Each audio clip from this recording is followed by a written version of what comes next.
پاییز منتظر کارت کیم دی میشینم، واسه 2025 تیم فوتبال میچینم، تیم دی فوتبال میگیرم بعد درس و مدرسه، باشن این کارتا بسه، باز با دوستام نوبت کیم دی فوتبال میرسه، کارت رویال میرسه، کارتای پرایمم داره عکس جالبی، یه مینی فیگور از این بازیکنای خارجی میره توی گالری، میخرم آنلاین الان کیم دیام که باز میشن، کامل کلکسیون به به چه با کلاس میشم، خفن کلاس میشم.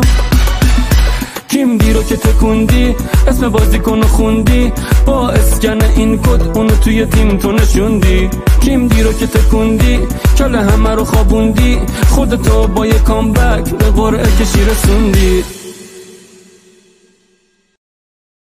2-3 سالی یه تیمم دنبالته، کدومش کارته وینی جی آرته، تا در بسته یکیم دیوا میشه، بازی کن توی تیم فوتبالته، QR کد رو اسکنش بکن، ویدئوش رو تو گوشی پخش بکن، اگه میخوای که بری توی بتل تیم شخصی تو قوی ترش بکن، 2 هافبک 2 فوروارد لوکا مودریچ یا که نیمار، یه کالکشن دارم الان کیم دی فوتبال، کیم دی فوتبال یه هالند و یه بیلینگام، تو شدی کلکسیون دار اپش از توی موبایل کیم